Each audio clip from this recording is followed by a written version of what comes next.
Hello, everybody, and welcome to David Shaw's update from 2020, 2021. It's been a while since I sat down and kind of reflected on what has happened globally, what's happened to the real estate market, what's happened to my own business and my own world, and the pivots we've had to do and the challenges we faced in since the beginning of the pandemic. So I thought I'd sit down and give you an update on our world, an update on what I think is the real estate world, what I see in it, and some exciting news about what we're doing going forward from here and some exciting launches. So, without further ado, let me talk about 2020. Everybody's had a really, really tough year. It's been difficult on everybody, and regardless of your status in life, regardless of who you are, what age you are, it's had really profound impacts regardless of your stage of life. Teenagers have had such a difficult time, just in terms of their social needs. They're doing their final graduation.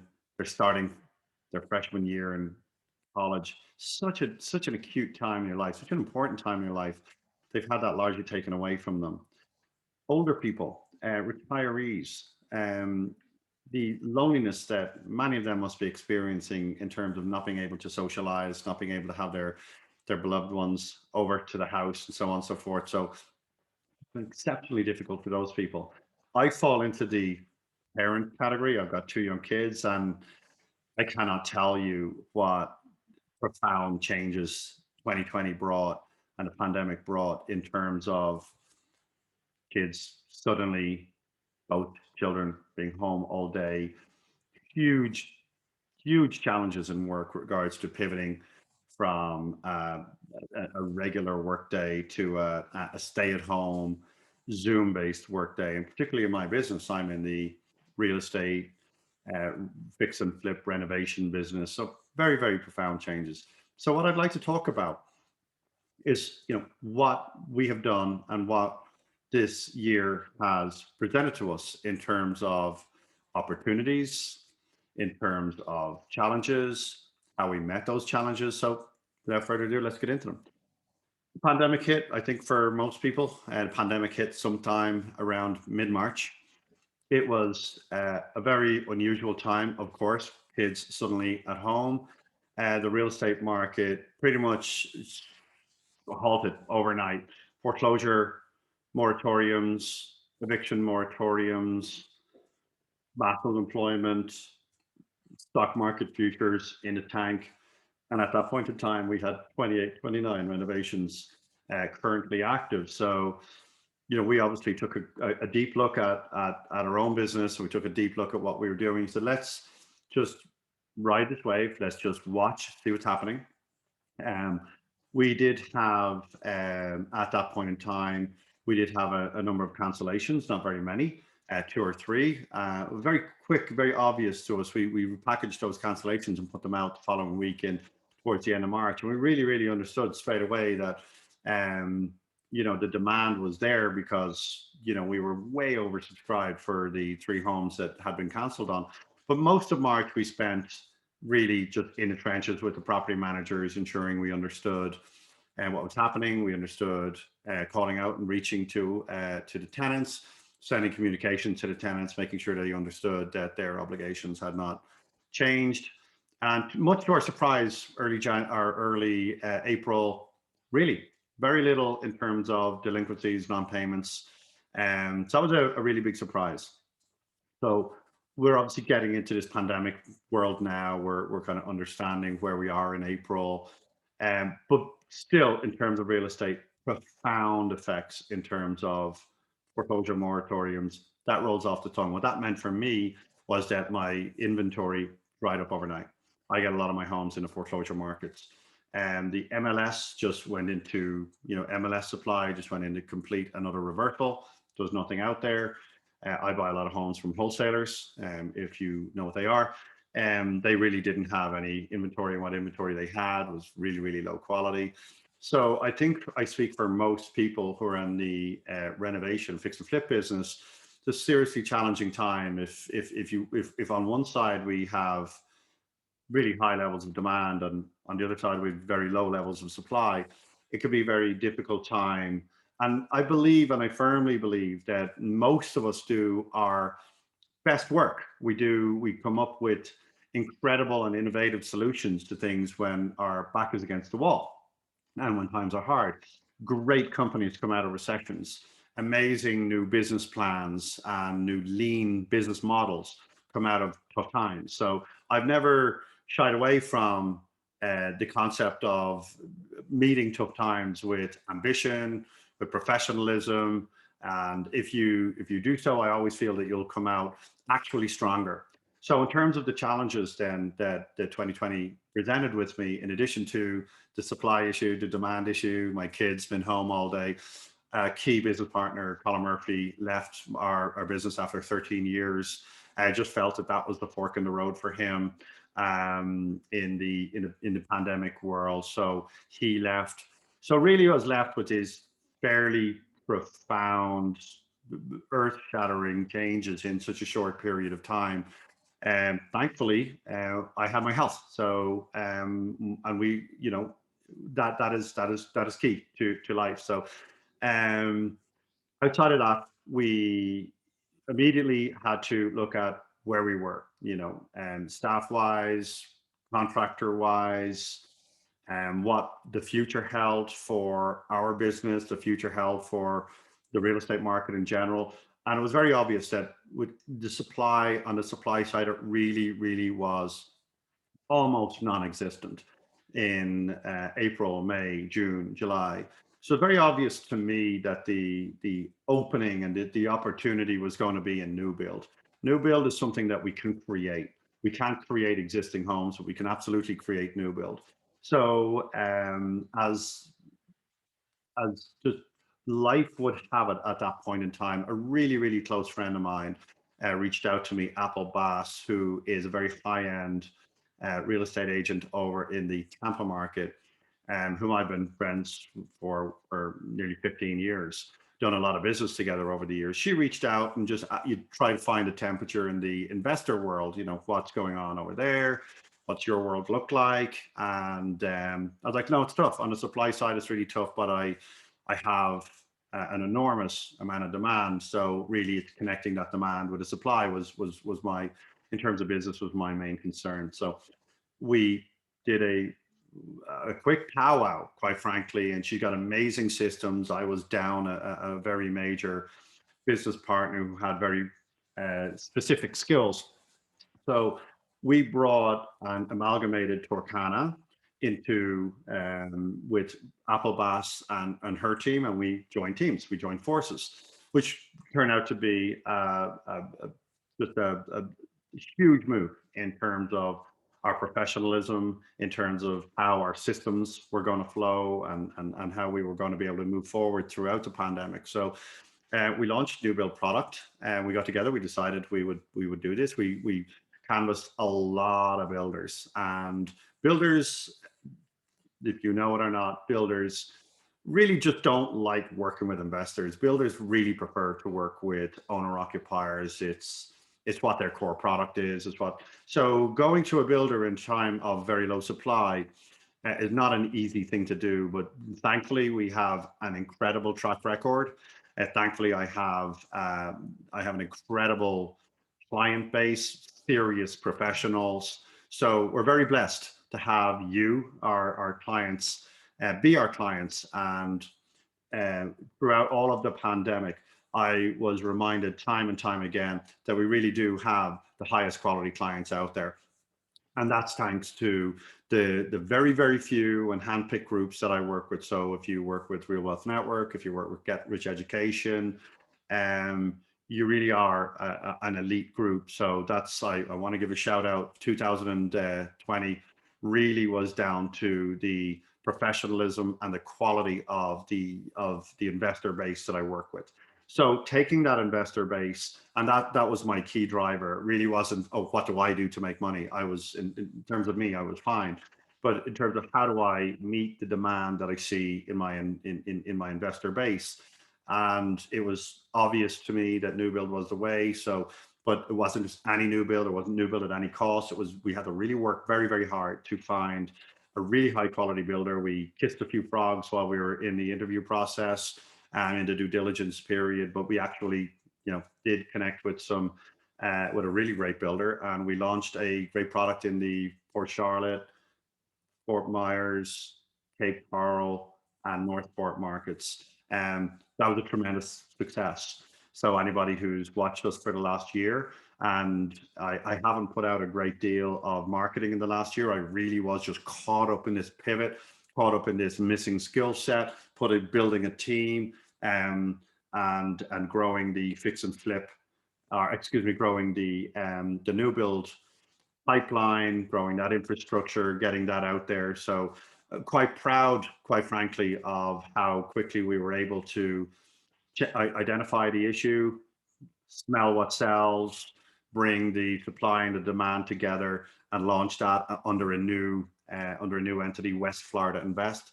So that took up a good portion of 2020, just in terms of my professional time. Conversely, and at the same time, the fix and flip business didn't completely die. I still have contractors, I still have project managers, I still had all of these people to occupy, maintain. So I continued to buy what I could buy. I think I probably ended up buying about, between April and December, I ended up buying about 18 or 19 houses, which is approximately 100 houses less than I would ordinarily purchase in that period of time. But it was still a success, and it was still managed to keep my crews and my project manager occupied. So that was a very, very, very, very important move. So where are we now? We're just coming up on a year on the pandemic, and I'd like to give you guys an update on West Florida Invest, an update on our fix and flip world, an update on our new build world, and from there, I'd like to invite you guys to join me for what I consider to be a very important conversation that I'm going to do a webinar on next week. So where are we in the fix and flip world? In my view, the inventory supply side is not going to change anytime soon. There is a profound shortage of for sale MLS homes. The federal moratorium on foreclosures continues. I don't see that changing for quite some time, quite frankly. I think federal government, I can't say this for sure, but I do think the federal government and the banks are in some kind of working relationship with one another, because what is happening in the foreclosure auctions right now, albeit that they're not federally backed loans, and there's a lot of, there are still foreclosures going through, and they might have no loans on them. They may have different types of loans on them. So there are still foreclosures going through, but they're really low quality foreclosures. And there are not very many of them. There's a lot of, the competition, albeit inside the actual foreclosure market, is quite minimized because of the professionalism required to actually perform in that market and the level of due diligence that you need to do. I still see professionals somewhat overpaying in that market. The banks within the foreclosure process itself, the banks are buying an awful lot of it back in what we call taken back by the plaintiff. So within the court case that is a foreclosure, the banks are buying a lot of this inventory back, and that's what makes me think there is some kind of governmental intervention. I'm not sure on that, but there's very, very little supply in the foreclosure markets. In the wholesale world, again, it is limited. It is low quality. There is the prices being asked in the wholesale world are a little bit eye-watering in terms of what the product is. It might need a $50,000 renovation, and it's being advertised at $50,000 below its current advertised value. So there's no profit margin, there's no room for error. You almost certainly lose money on a lot of these deals if you bought them. So I'm not entirely sure what a lot of the wholesaler business model is these days. But the reason why I'm telling you those two supply metrics, and MLS is historically low. At the moment in the Tampa MLS, we've about a month's supply, which we ordinarily, they say a healthy balanced market is 6 months. We're at about a month. So if no homes came on the market in the next, 30 days, we would be complete. There would be nothing on the market.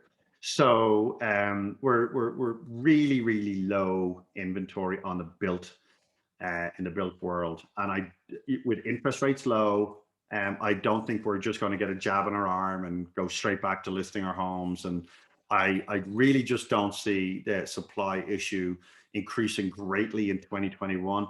We may start see some loosening up in 2022, and I welcome that. We need it. The market needs supply right now, and badly needs supply just to temper down the demand and supply issues. So the demand is great, the supply is exceptionally low.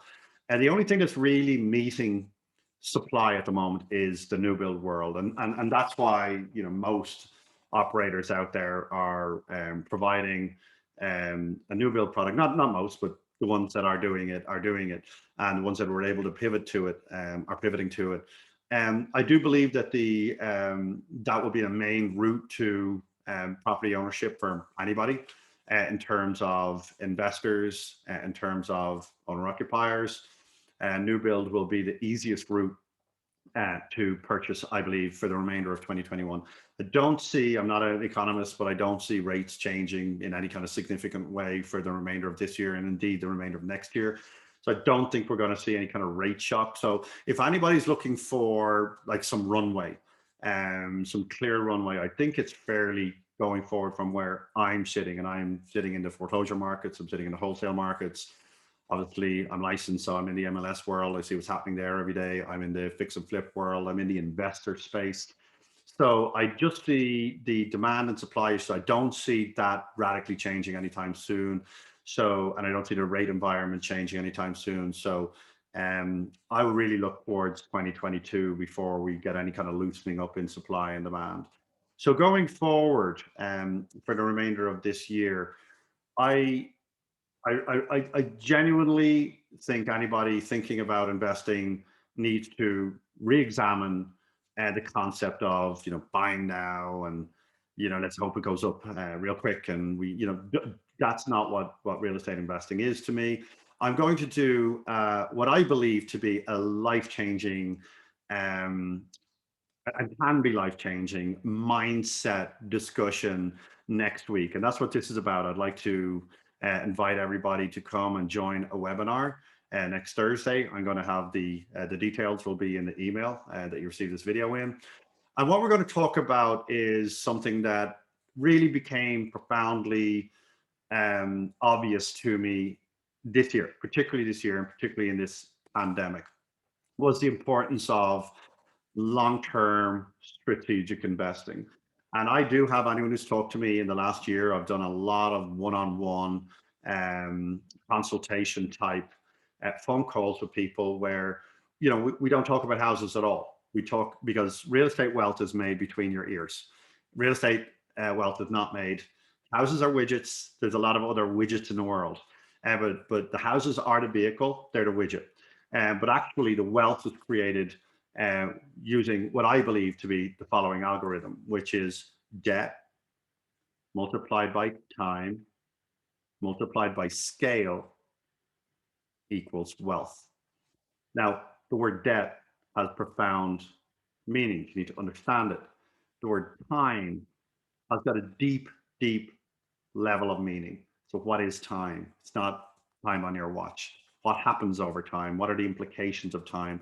Things like inflation, things like amortization payments, and then things like scale. So we're going to move from debt by time to scale. What is scale? So they're all conversely related to one another. If you do not have debt, you probably can't have wealth. And we're talking about real estate. If you don't have debt, you probably cannot have wealth. If you don't have time, you won't have a great deal of wealth either. So if you don't have debt, you don't have time. But let's say you do have a little bit of debt and you have lots of time, but you don't have scale, you're not going to create wealth. So they're equally important, understanding what the meaning of debt, understand the meaning of time, and understanding the meaning of scale. And once we do that, once we go through that next Thursday, we'll really understand why long-term investing is the only way I know how to get wealthy using real estate and using the widgets, which are houses, over a period of time. So we're going to really dig into that mindset. And I believe that once you have that mindset, you're able to plan, you're able to identify an overall strategy, you're able to implement that strategy, you're able to persevere with that strategy and have the discipline to survive the time period. And from there, the wealth is almost self-created. So we're going to do a discussion on that next Thursday. I really do hope you can join us. Um, I'm going to finish off here with just the end of the pandemic uh, review, if you will. It's been a very, very tough year for anybody in any business. But as I mentioned earlier, it's about your tenacity. Life is about showing up. Life is about getting up every day and making those phone calls and finding out who's got deals and finding out where the demand is, finding out where the supply is, and connecting all of that. This is my world. And I feel incredibly proud of how we've performed in the last year. I feel a deep sense of satisfaction knowing that, you know, I've done it before many times. We're presented with an incredible challenge. And so I hope you feel the same way. I hope that you can look back and say, okay, well, it was very, very tough, but I managed it. I got through it. And I do think brighter times are ahead. And I do think, if anything, what 2020 has presented to me is the importance of planning, is the importance of having your ducks in a row for things that happen that are like this. And fortunately for me, I did. And fortunately for me, real estate investing has made me exceptionally fortunate that when we went into all of this, I knew that I was okay because my residual income was coming in, my wealth was intact in terms of the loans that I had, the debt that I had, the scale that I had. So at no point, even given the worst case scenarios, at no point really did I worry about my income coming in today or any of that kind of thing.